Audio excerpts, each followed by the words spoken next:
What's up, everybody? Taco here again, but this time we're going to do a little bit more of a breakdown, and we're going to focus this one on how to prevent getting snowballed in Rank Conquest. So, this is essentially a replay of a previous rank game I had. Pretty good rank game to look at, though. All Masters level players on either Smurfs or that were, on their main accounts that were Masters last season. Evolve, Space, Benny Q, Snack for Wolf, Daddy Longneck, Scrib Zero, Bera, myself, Sino, and Lunatic, who is actually a console native, I believe, coming over to PC recently, but it's been doing a really solid job in the mid lane. But this is all besides the point. Just introducing rosters for kind of, poops and giggles, all that good stuff. But anyway, breaking it down as far as preventing getting snowballed in rank, there's a couple of big mistakes that I see a lot of inexperienced players, even some of the more experienced players, making just out of stubbornness or maybe not just flat out not knowing. But this video is intended to pretty much focus entirely around preventing yourself from getting snowballed on the Smite map, and it really all starts over here in duo lane, or a big part of it can at least take place in duo lane. So I'm going to speed things up just a little bit, get us all out of base and happy. Happy to get started in this match. Minions have spawned. All right.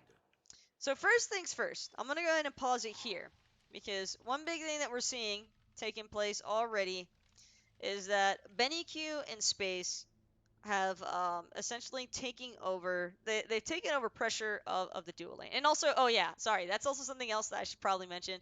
This is specifically geared towards dual lane. How to prevent getting snowballed in dual lane. Sorry if that seemed a little bit misleading, but I know a lot of people have been asking me lately, Taco, what do you do in losing matchups as a hunter or as a support? I just don't know where I'm supposed to go or what I'm supposed to do or how I'm supposed to help my teammates. And yeah, like I was mentioning with this guide, hopefully you can try to prevent yourself from getting snowballed in the future coming out of duo lane, because obviously when one side lane suffers, the entire map for your team tends to suffer. But getting back to it and starting off in this duo lane, one big issue that I'm already seeing here is Artio and Hachiman, but they're on their tower line. And this is with the waves already coming fairly far up, but Benny Q in space just happened to get a little bit of poke damage in against Bera and his RDO. So now these two are kind of forced to stay near their tower. They don't really want to risk pushing up. If they risk pushing up, then they might get poked out even more, and that would put them in danger, I think, of clearing out the wave. But something really simple, just don't push up in the lane. I mean, Varen does it, a lot of high-ranking players tend to do it, but if we take it back, the only reason why Space and Benny were even able to get that type of pressure is because of where the first fight broke out. Everybody's pushed up, sure, but look at where Benny Q is. He's so far back. Minions have spawned. Bera and the RDO, when the minions to spawn goes off, immediately push up and start trying to reach them at the midway mark, which is normally cool because typically you want this type of positioning. That way it prevents the enemy dual lane. If you don't feel like you can out-clear the enemy dual lane, then you want to typically be standing right around where Bera and this RDO are at, because it'll prevent the enemy dual lane from fast clearing your upcoming minion wave, wherever they might be, and then challenging you on the purple buff. Because typically when you take positioning like this, you're either looking for the poke trade and hoping that you win, or you're planning on preventing the enemy team from being able to fast clear the wave, and in turn, they won't be able to interrupt or interfere while you're trying to clear your purple buff at level 1. That is the normal standard for lanes that don't have a lot of pressure, and it can also be a really important step to take. So if you're wondering, well, how do I stop the enemy team from always invading my purple level 1 and losing dual lane matchups? Like I said, it starts right here. This is the proper positioning from Bera and the RDO, at least for the start. But where it kind of goes wrong is when they look to challenge. And they're already having a forfeit pressure. Bera's losing his beads now because the Athena and the Hu Yi, they just have a better level 1 fight than Hachiman RDO. I know that sounds crazy because RDO is traditionally thought of as one of the best starting gods, but at level 1, I mean, you have to remember support. Just because your support level 1 is good doesn't mean your hunter's level 1 is good. Always got to be thinking about the hunter of your support, and if you're the hunter, you always got to be thinking about your support also. Just because your clear might be good on the hunter doesn't mean that it's going to be good for the support. But all in all, where they were initially standing was fine, but when Baron started throwing out the auto attacks instead of he should have forfeited just a little bit of the positioning, just ever so slightly, back up just a little bit to right around here. Because even if you back up to where they're currently at, it'll prevent space from wanting to use, or it'll prevent anything, I think, from wanting to use that one initially because your tower line is so close. They're just not going to have as much of an opportunity to try and get slows out or try and get poke damage out. As we can see, the progression of this, as a result, you get some decent damage at the one, but more importantly, it's the fact that they've had to forfeit this much lane pressure already, right? So it's going to be tough now for Bera and this Artio to try and break through because they've got the wave approaching, they've got the Hunter using the abilities, but Bera is just so poked out already. These two no longer have to worry about solely clearing the wave. Now these two can also just choose to focus on maybe just trying to attack Bera the entire time. They have feasible kill opportunity. The Athena even trying to actively make it happen. Same thing for the Hu Yi. This is some good return poke damage from Baron the Artio, but as you can see, it's only hitting these front three of the minion wave. In comparison to Space and NEQ, sure, they weren't attacking their minion wave either, but like I said, they had the advantage because they already had Bara so poked out. So that's just going to make the lane really complicated, but more interesting now is what takes place from when the lane is cleared. And this is the other problem, is that Bera's too is meant, you know, as a full clear, but Hou-Yi and Athena, it's just too much of a power. They were able to stack the minions, making it easier for BennyQ because they targeted Bera and the Artio, causing the archers and the melees to push closer together because they were trying to, you know, target the gods who had aggressed onto the other gods. So as it continues, they've got so much pressure that they are now clearing out this wave.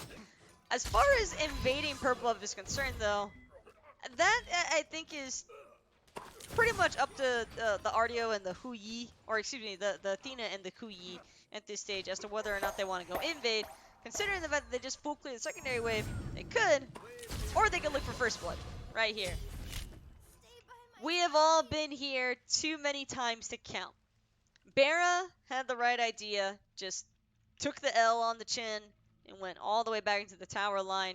That is something else that I think a lot of players in duo that are inexperienced, or even sometimes experienced, that just don't want to give up that last little bit of creep pressure for some reason. When you're already that far back in your tower, that's it. That's the end of it. You let that go, you let those minions hit the tower, and you cut your losses where they are. Because the sooner you cut your losses, the better off you're going to be in the future. Now with the Artio being dead, there is absolutely zero chance that there could be a possible contest on this purple buff. Now they would have to rely on the mid and jungle to rotate, but it's only a minute and a half in. But Bera and this Artio got so poked out too early on that that's just not a possibility any longer for me to even think about rotating. This buff is gone, and this is where the snowball can start to begin, especially coming out of the dual lane. Bera does a good job of trying to contest. Bera actually succeeds, which is massive here, because typically that doesn't go the ADC's way. Bera putting a stoppage, though, to some of that pressure is really important, because not only does he hit level 2, but it's going to force, you know, the Athena and the Hou-Yi to back off, because now they have to go worry about their own buff. And what should have been valuable XP for them is obviously now lost because of the fact that they were out confirmed by the Hachiman. So that was just a really strong heads up play by Bera. And it's also a play that I would recommend for the Hunter. If you're the Hunter in Bera's position, you want your support give up first blood like so many of us have done before, don't count yourself out of it just yet. Feel free to try and still look for a steal. Because notice how he approached it. He approached it safely. He went around the back. He didn't try to come from the front. That's another mistake that I think a lot of inexperienced players make, is where they'll try to come from the front here. You want to come from the back because, A, You're going to get a little bit more of the minion farm sticking in the tower, but also B, it'll be a lot more difficult for these two to try and collapse Bara from his positioning from being back here. And now he also has the wave pressure that's run up with him. So if these two do try to attack Bara, they might even attract the attention of some of these minions their way. And at levels 1, 2, 3, you know, dealing with minions is not typically a fun time. So a lot of players are usually going to avoid trying to continue the engagement here and will back off. Plus, there's the risk that now it's a little bit later in the game. Notice 10 seconds have passed, essentially. I'm dropping red buff now. I'm probably going to be able to move or towards purple. They don't want to run the risk of dealing with, you know, a jungler in the early game level 2 because junglers deal a lot of damage. So they back off. But this isn't over just yet for Bara. Notice how he was tentative about approaching the lane from this direction. He knew that the Athena was probably going to dash right into him, which is why he didn't force himself through that choke point right away. A lot of players tend to make the mistake of just trying to get back to the lane as quickly as possible without really putting much thought process into what kind of pathing they're taking. Bara backs off until he has the support of his support behind him, and then he realizes that it's safe to approach the wave. Again, another important measure to try and prevent this lane from getting outright snowballed. So, continuing along, me noticing that my team was under a lot of pressure in the dual lane and getting invaded and first blooded, I rotate in as the jungler to gank. So for anybody who's watching this, who's looking at it from a jungle perspective of how do I stop my dual lanes from feeding uncontrollably, this is your solution. Sometimes you just gotta fight fire with fire. And while it's a relatively risky gank opportunity to look for because of the fact that there's a Thanatos on the enemy team who also has a lot of early game pressure, I just took the initiative myself on a Wheelish with her early game prowess and decided to look for the pick opportunity play to give my dual lane re-establishment of pressure. Now here, I don't believe we get the kill. We try to, but there's only so much more to be done. Notice how the Thanatos ignored Bara entirely. And the reason being for the Thanatos to have ignored Bara is because he knows he's not going to kill Barracuda there. There's an entire minion wave. It's suicide for the Thanatos to try and approach him there. What Thanatos wants to do is prevent myself and the Artio from diving this Ho Yi so that there isn't a counter snowball effect in return. Because getting that level 1 kill is sick. It's a nice first blood bounty, but it's only a level 1 kill, and now you're actually worth something, which is why I obviously wanted to kill Benny Q here, but couldn't. And when all said and done, at the end of the day, doesn't mean it has to be all bad. I got that kill. Thanatos just overestimating what he was actually able to do from that position was the main reason why I was able to find the kill there. Like I said, kind of just abusing that a Wheelish passive and the gank opportunity effect, where I could tell the fight is dissipated, and then I want to. Oh, actually, I didn't even get the Wheelish pass on him. I just went for it. I'm trolling. I'm trolling on the video, it appears. But either way, this this gank, while small, it's definitely helping out in the grand scheme of things. Because now, look at my dual lane. They're able to push up. Bara actually has a level advantage. The Artio is even now with the support. And essentially, all that pressure that was being applied before from the Athena and the Ho Yi has now been alleviated. Because now, with the Artio and the Hachiman being levels 2 and 3, they're actually the ones who are able to freely look for the invades. Have to be careful, though. Can't do everything too haphazardly. I mean, Athena and Hoi could still pose a reasonable fight, but unfortunately for these two, the poke war has just gone too heavily in Bara's favor. And Benny Q is also, I think, trying to greed it out wave-wise by holding onto his back for as long as possible, but eventually you're going to have to head back. And now, Bara and the Artio, they're just going to push the wave as fast as possible, forcing the Athena to not only have to stay here, holding the wave for the Hoi, taking damage, meaning that she'll most likely have to back now earlier than intended. And also, it's just the fact that, I mean, the Hoi, it's going to take him forever to get back here. But just a quick recap of what's taken place so far. So we started this out, and the main driving points that I'm trying to establish right now are, one, positioning in this early laning phase. Like I said, I If you want to play it safe, I would not go past here. If you do not trust yourself, much like I don't trust myself a lot of times, don't go past here. It's one of the simplest methods, simplest ways to prevent yourself from getting snowballed in this dual lane. Not only that, but just mind your pathing. When you come to the purple buff and you clear this purple buff right away, and you're coming back around this corner, don't just walk out. Always kind of hug and like kind of lightly check to like gauge what's going on in the lane before you reapproach the wave. Because in those early levels, like I said, very easy for junglers to kind of meander their way over and look for punishing gank opportunities against you to only further incapacitate your lane from being caught up in. And not only that, but having any sort of map pressure, like I said, is also going to introduce the trickle down effect typically. And whenever there's a trickle down effect, it is not fun for anybody else on the map. So by far, the number one thing that you can do as a duo lane for levels 1 through 5, if you want to play it safe, just hold the line. It's right here. This is all you need to do.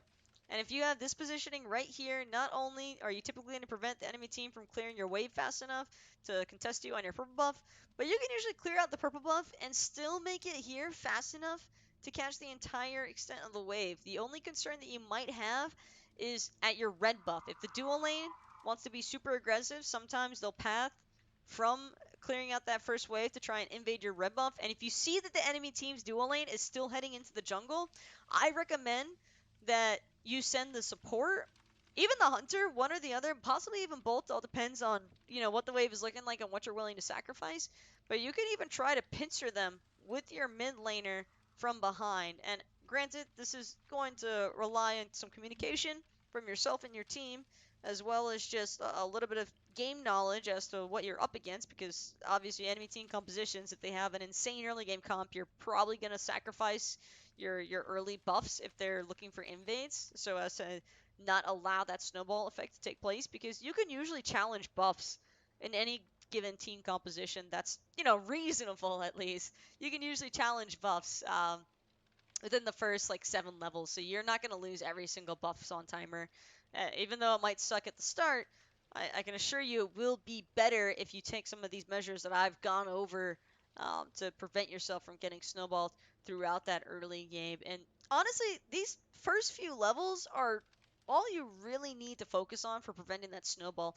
As long as you are locked in on your buffs, it's going to be super difficult for any enemy team to try and snowball you, unless your team is just making, or yourself, or just making mistakes, getting picked out in the jungle, or getting picked out in over aggressive laning phase instances. You're usually going to avoid 99% of the snowballing opportunities that would have arisen otherwise by just focusing around your buff timers and confirming your buffs. That is, without a doubt, one of the biggest things to keep an eye out for. So if you see that somebody on your team is struggling for buff confirmation, even if it's your jungler all the way across the map, sometimes you'll find as a hunter, given on a good back opportunity, that you can come straight out of base and help to challenge your jungler on their speed, so that they don't continuously lose that buff over and over. But a lot of early game snowball preventative measures really just rely on team communication, or clear and good team communication, and of course rotations to the buffs and the global jungle farm, so that you don't let things get too one-sided one way or the other. Um, if you guys have any other questions or concerns that you can think of for addressing the early game snowball and whatnot, I'm more than happy to hear them. You can drop me a comment in the comment section below of this video. But for the most part, I hope that this has served as a fairly useful guide for how to prevent your dual lane from getting snowballed in the early game. Because, and I know it might seem short, sweet, and simple to the point, but that's because it is. It's really not a huge ordeal to prevent that snowball factor from taking place. Just a lot of players look to be super aggressive for whatever reason at level 1. I don't know if it's EP dominance or what, man, but all you got to do is relax. That early game is just all about relaxing, taking it easy, and focusing on those buffs. So if you ask yourself, hey Taco, Why do I keep losing all of my first 10 minutes of every single game? Well, chances are you're probably not focused enough on the buffs, or your team isn't. Either way, just try to get in some good communications with the other players on your team. Try to make sure you really stay on top of those buff timers, and I guarantee you'll have a much better ranked and casual. Can't forget about the casual bros, but you'll have a much better casual and ranked conquest experience by just following these couple of simple tips. And I hope the breakdown in the lane, like I said, and kind of just going over and describing everything that's taken place was able to help out with you guys. And like I said, feel free to let me know. But other than that, have a good one, guys. I'll see y'all next time.